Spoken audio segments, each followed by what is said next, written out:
Olá, meus caros, tudo bem com vocês? Vamos então continuar com as nossas aulas. A nossa primeira aula sobre integral, né, foi a aula passada. E na aula de hoje a gente vai continuar. Mas antes de explorar os métodos de calcular integral, vamos fazer mais uma aplicação interessante, né? Uma aplicação importante que acho que vai ficar mais motivada a aula. Depois a gente passa, então, a desenvolver as técnicas de cálculo de primitivas, ok? Então, vamos lá. Então, nós vamos fazer hoje cálculo de volumes. Na aula passada, a gente motivou a definição de integral com cálculo de áreas. Agora, a gente vai usar, então, cálculo de volumes, certo? Então, vamos lá. O nosso plano de aula é o seguinte, vamos começar com a motivação, que é um método geral chamado método de Tonelli. Tá? E depois do método de Tonelli, a gente vai então fazer a soma de rima para expressar o volume aproximado. Tá? E toda soma de rima, no limite, tem as integrais. Né? Então a gente vai aplicar o método de Tonelli em casos que a gente pode determinar que são sólidos de revolução.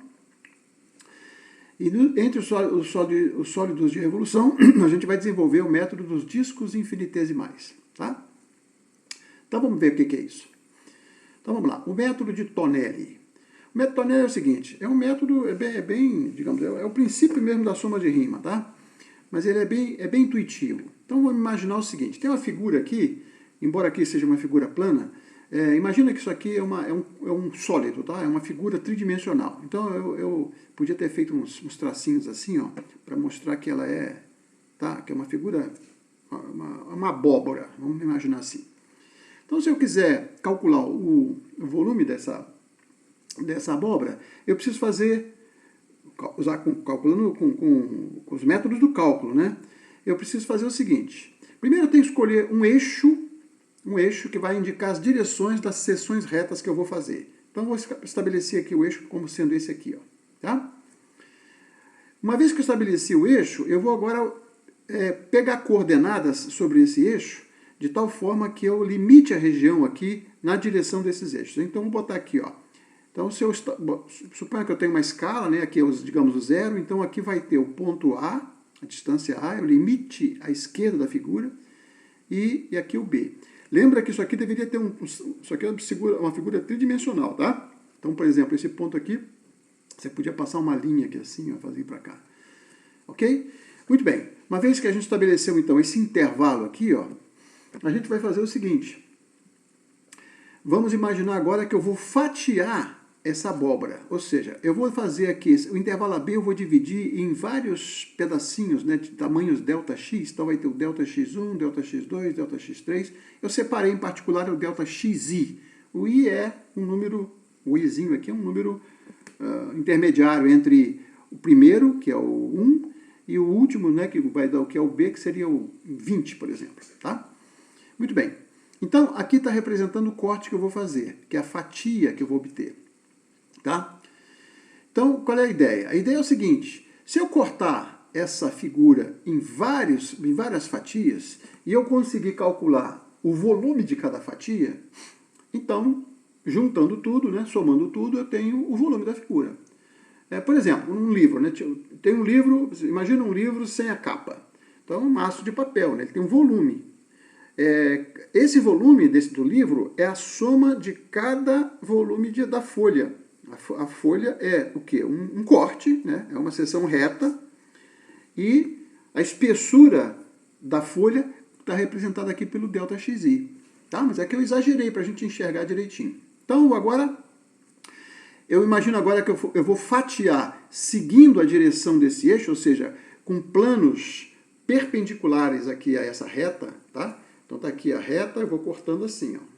Se eu tivesse escolhido a reta aqui, eu estaria cortando assim. Então tem que escolher uma direção que vai ser a direção onde os planos, né, a lâmina vai cortar essa abóbora aí em várias fatias. E aí vamos separar uma fatia. Está aqui, ó. Separei uma fatia.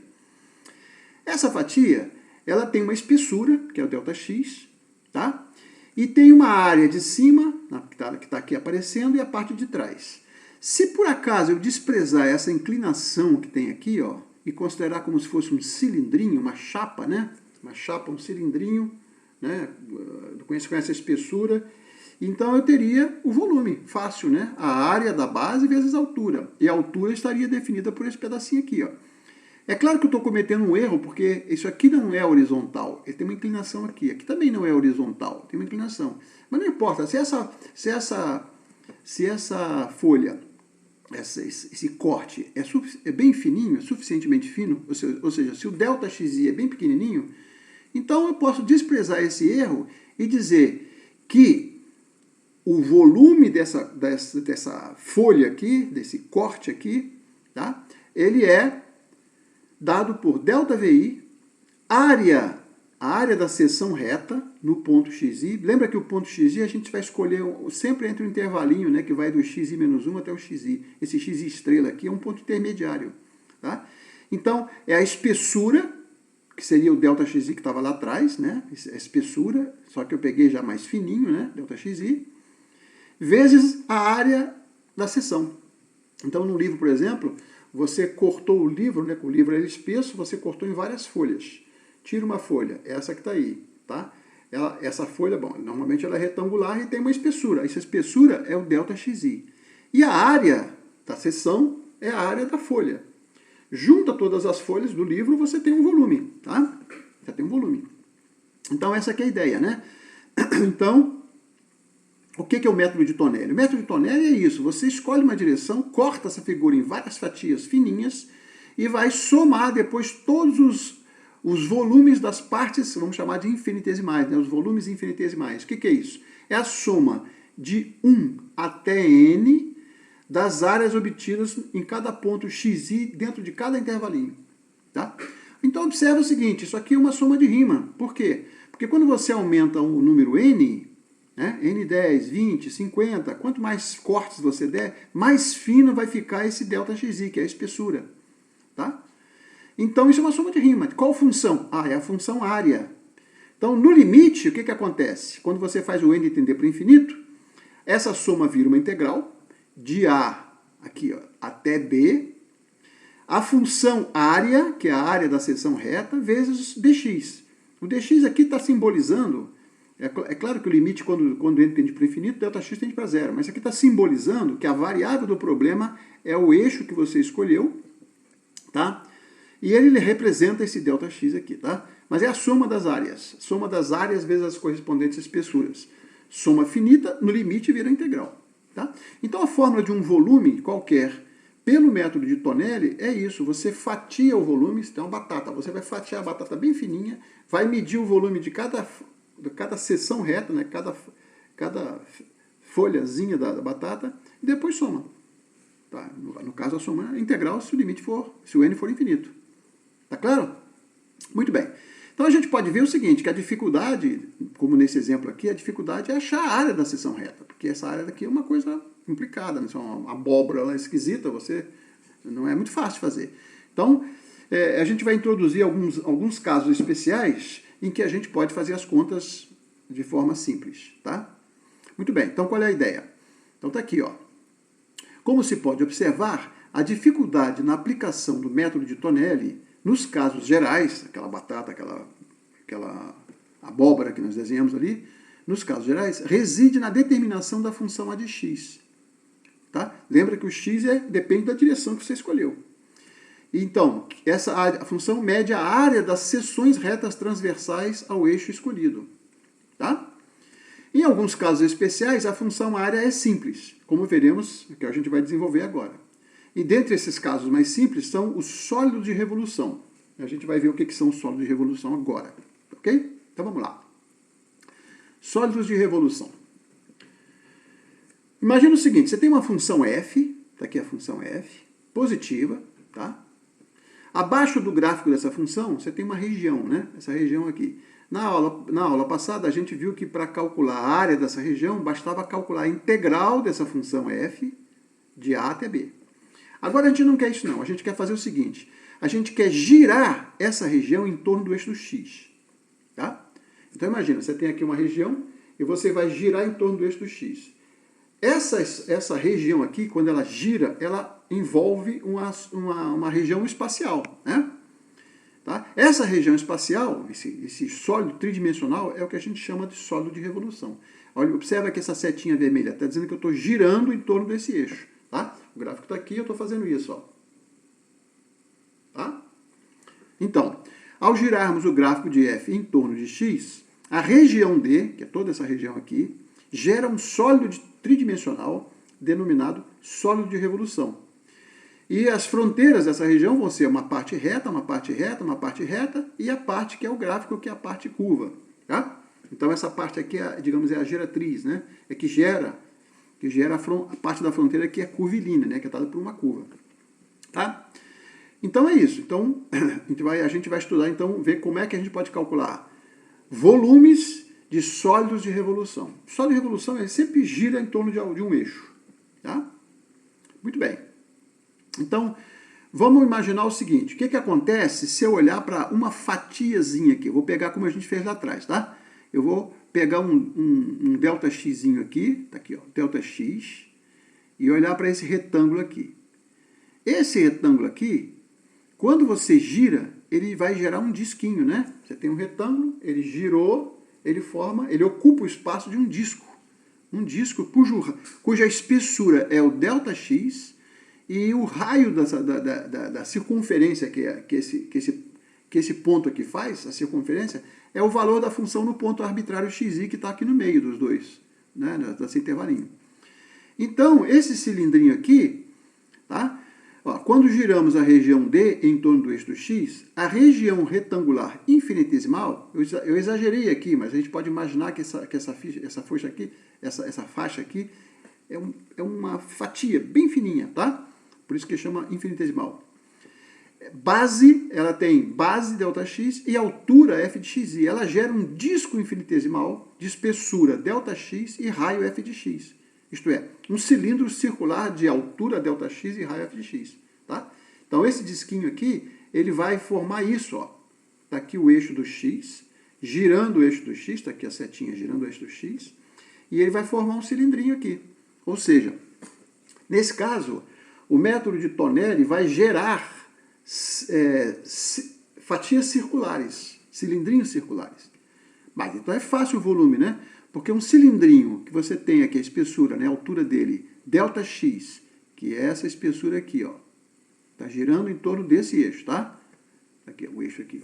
Então essa espessura aqui é ΔX. O raio é o F no ponto intermediário, é o F de xi.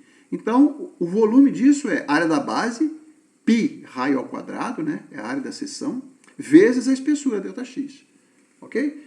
Então, esse disco infinitesimal é, neste caso, uma das fatias obtidas pelo método de Tonelli, cujo volume é ΔVI é π f de x ao quadrado, porque é πr2, tá? E o raio aqui é a altura do gráfico. π f de x ao quadrado vezes ΔX. Então é fácil agora, por quê? O volume aproximado com n discos de espessura ΔX é a soma de cada um deles. Então, para I igual a 1, você está lá no iniciozinho, né? I igual a 1, I igual a 2, I igual a 3, você vai somando. Tá? E o que é isso aqui? É uma soma de rima, né? Porque ó, quando n aumenta, necessariamente isso aqui vai diminuir. E qual é a função que você está integrando? Não é o f de x, é π f de x ao quadrado. A função f de x dava o gráfico que vai gerar aquela superfície. Tá? Então o volume, a função que define o volume é a função área. Eu botei f aqui, mas eu podia ter colocado a aqui. Tá? É o a de x. O nosso a de x aqui é o π f de x ao quadrado. Assim, após passagem ao limite, quando n tende para infinito, essa soma de rima vira essa integral. Ou seja, a integral de a até b, π f de x ao quadrado. Então a conclusão que a gente tira aqui é o seguinte. Sólidos de revolução obtidos girando a região que fica abaixo de um gráfico entre o intervalo AB, a fórmula para calcular o volume é π f de x ao quadrado, integrando de a até b. Tá? Então essa aqui é a fórmula. Mas lembra, estou supondo que a função é positiva.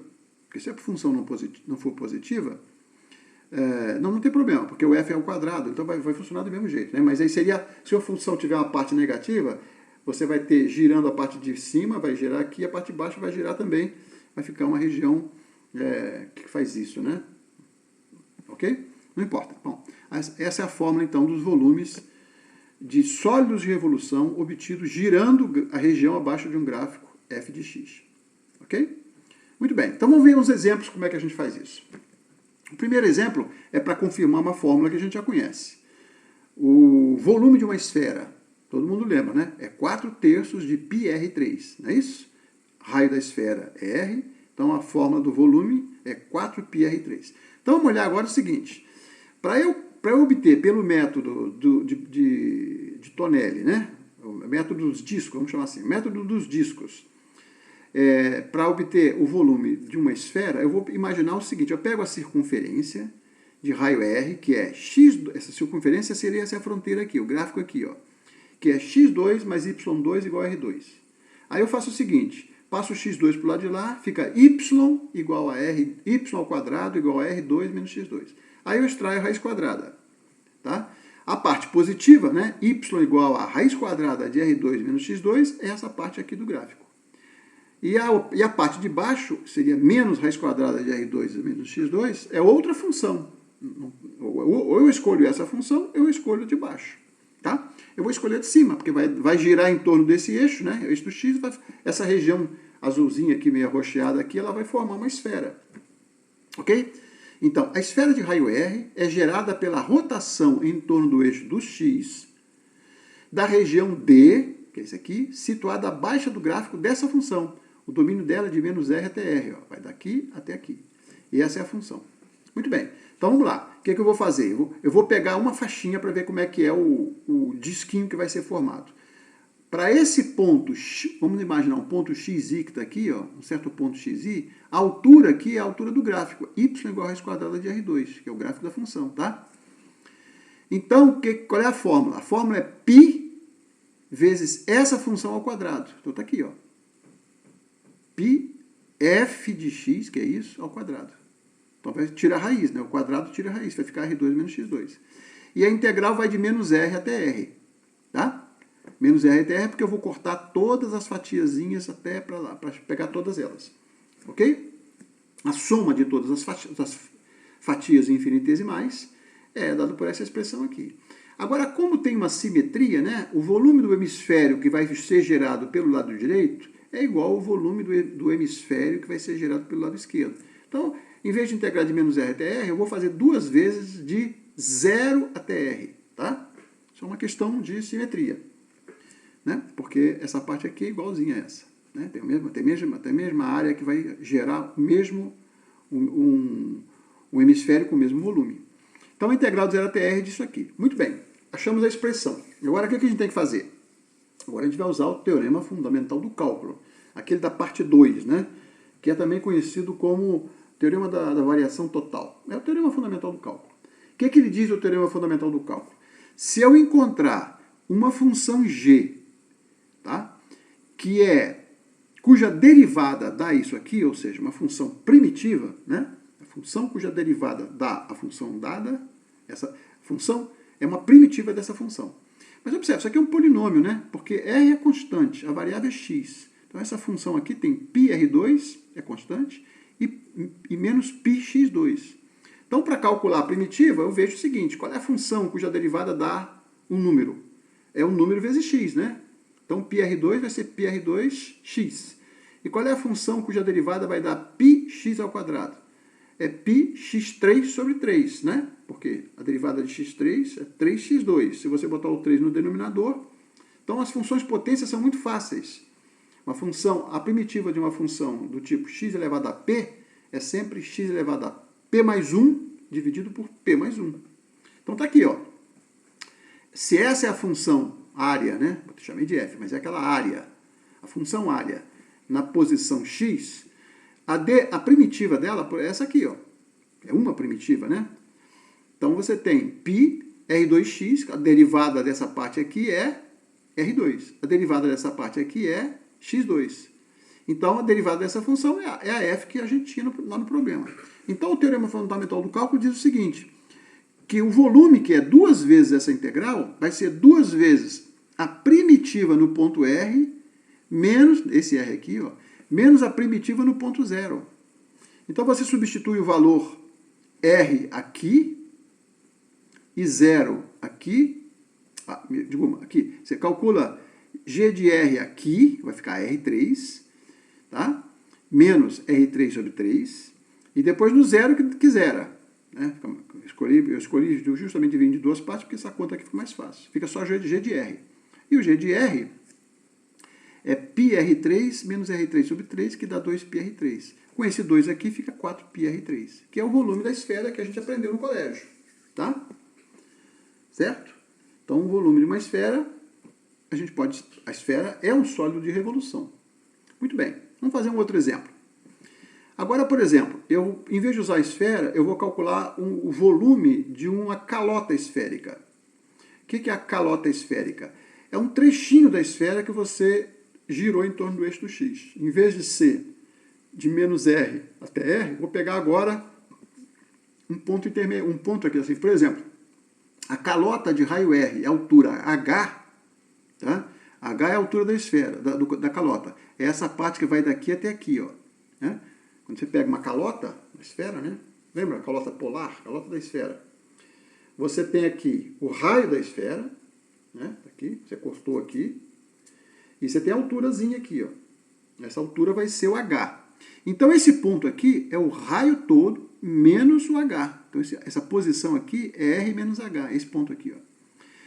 Então, quando você for fatiar essa figura, você vai fatiar de R menos H até o R. Porque essa parte aqui a gente não interessa, a gente só quer saber dessa calota, essa calota que está aqui do lado direito. Ok? Então, a fórmula é a mesma, porque a função é a mesma, só que eu estou pegando um pedacinho que vai de R menos H até R.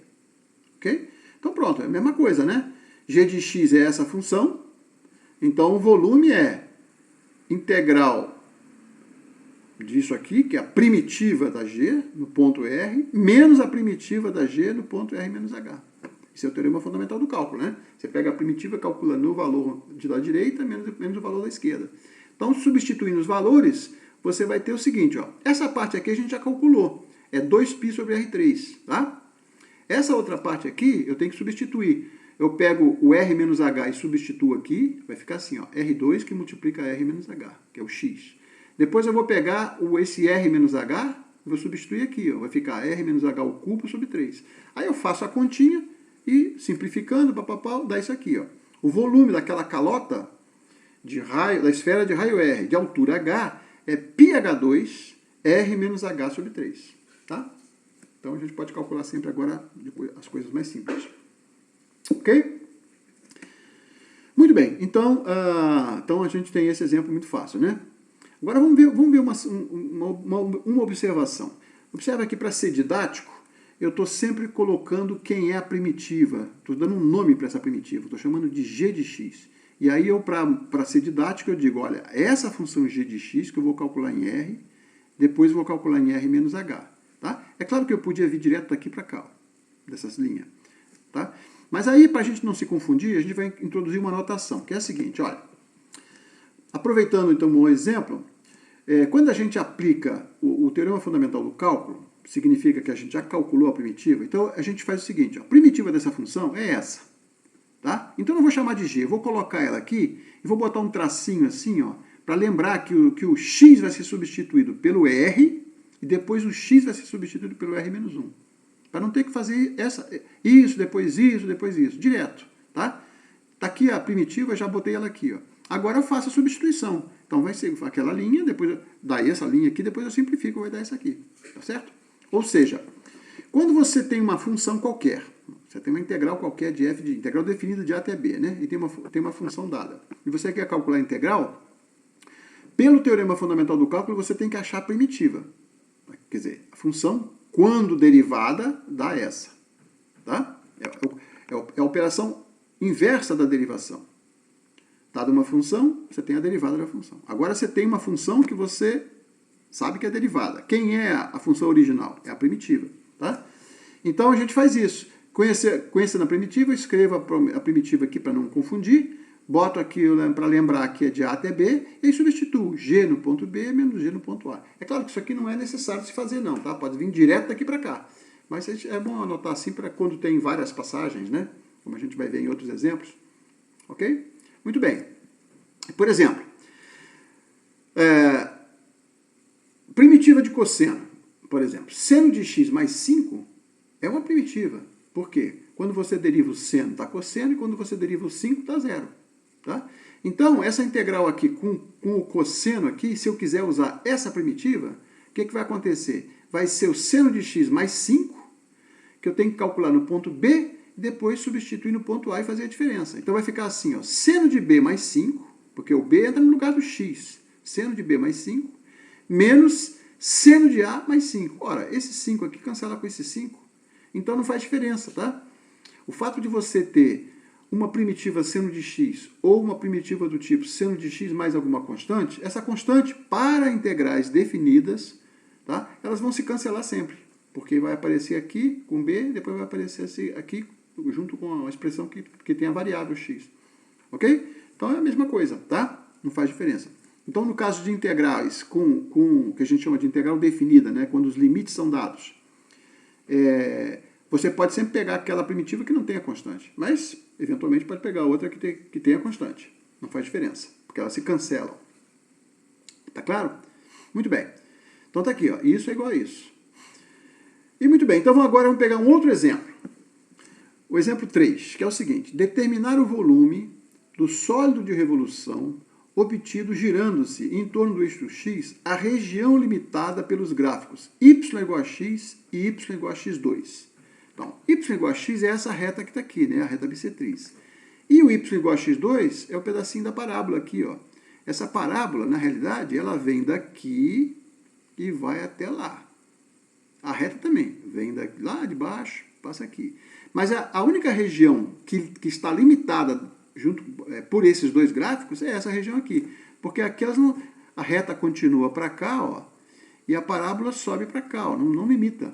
Tá? Então, quando a gente fala de região limitada pelos gráficos, você tem que olhar quais são os pontos onde elas se interceptam, né, para achar. Então, nesse caso aqui, ó, eu estou girando em torno do eixo do x, ó, em torno do eixo do x. Então, está aqui a setinha indicando que eu estou girando no eixo do x. Então, eu vou fazer o seguinte: escolhe uma posição arbitrária, tá, para ter um delta x aqui, e vê qual é o corte que você vai dar nessa posição aqui. Está aqui o corte. Tá, eu faço uma faixa grossa, mas é bem fininha. Tá? Essa faixa aqui, quando for girada em torno do eixo do x, ela não vai formar um disco inteiro, ela vai formar um anel, né? Um disco com esse furo aqui, ó. Porque esse pedacinho aqui, ele vai lá para baixo e fica um vão aqui no meio. Tá? Então é um anel, né? Um disco furado. Ok? Então, a figura ilustra uma fatia infinitesimal da região que, ao girar, ocupa o espaço do sólido em questão. Ok? Observe que, nesse caso, a fatia gera um anel infinitesimal, isto é, um disco furado. Logo, o volume é... Qual é o volume? Vamos lá. O anelzinho, você vai ter... O anel completo seria de 0 até o xi aqui, ó, porque como essa reta é y igual a x, o valor que está aqui é o mesmo que está aqui. Depois tem que tirar a parte que fica o buraco aqui, que é de 0 até o x ao quadrado. Ok?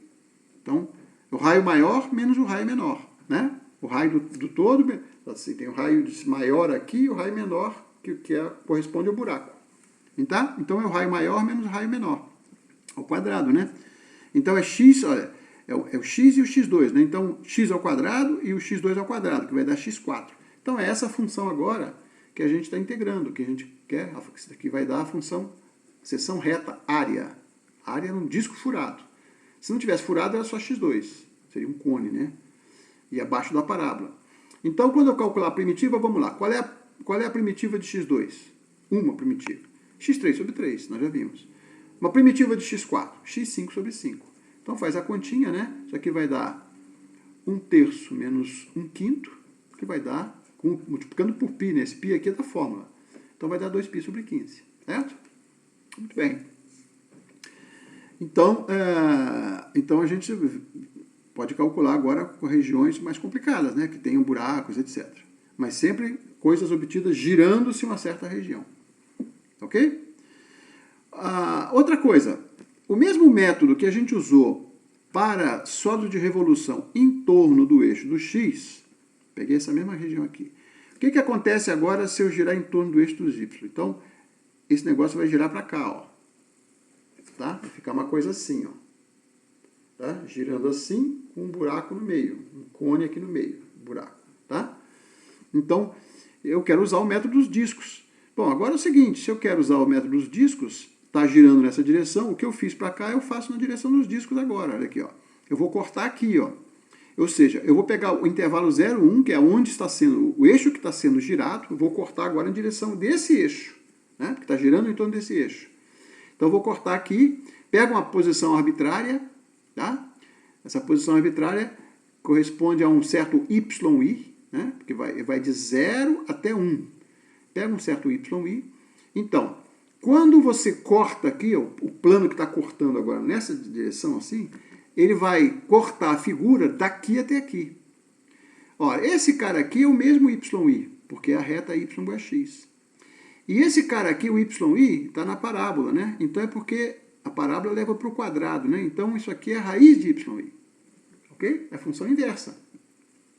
Ou seja, quando você gira em torno do eixo do Y, você tem que olhar para a função não como função de x, mas para a curva, né? Essa curva aqui, a fronteira.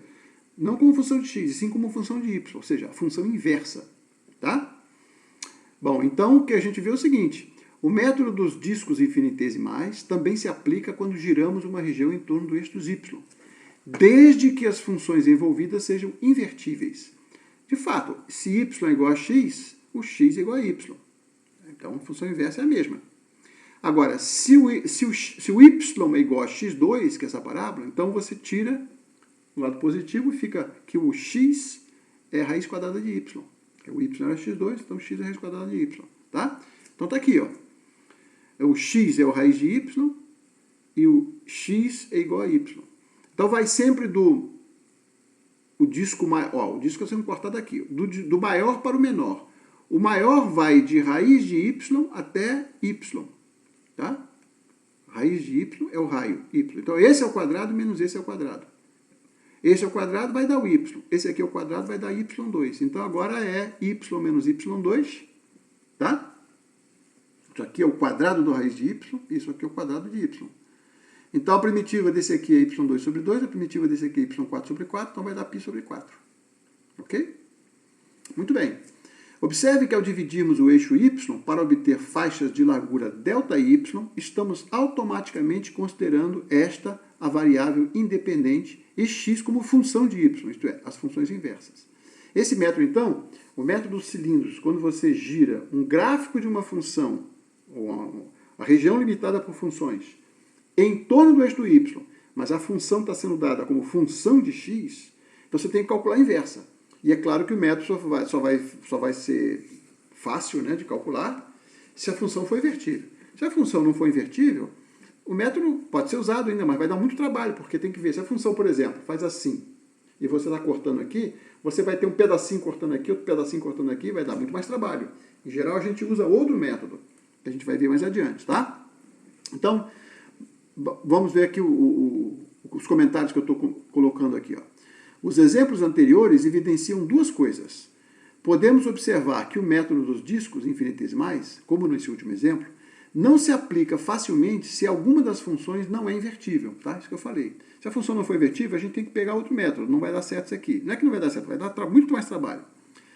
Para tratar desses casos, temos outro método que será abordado na aula posterior, em outra aula posterior. Tá? É chamado método das cascas cilíndricas, que a gente vai ver depois. Ok? Todos os exemplos desta aula envolvem integrais de funções polinomiais, cujas primitivas são imediatas. Né? Todos os casos que a gente viu aqui dava sempre um polinômio para integrar. Né? Uma função potência, né? Polinômios ou funções potências. Para tratar situações mais complicadas, que não são funções desse tipo, precisamos desenvolver métodos para calcular primitivas. Ou seja, se você sabe aquelas tabelinhas de derivadas de cor, está bem afiado naquelas derivadas, então a primitiva é só olhar a tabelinha ao contrário, né? Você tem naquela tabelinha você tinha f e o f' do lado, né? x, xp, x2, 2x. Seno x, cosseno x. Então agora você vai olhar ao contrário, cosseno x, primitiva seno x. E assim por diante. Então, As funções básicas, aquelas que estão na tabela, se você souber de cor as derivadas, você sabe automaticamente calcular as primitivas. Está lá. Tá? Saber de cor. O problema é quando você tem uma composição de funções básicas, que aí pode ser que não seja tão simples assim. Tá? Então, para isso, a gente vai fazer o seguinte.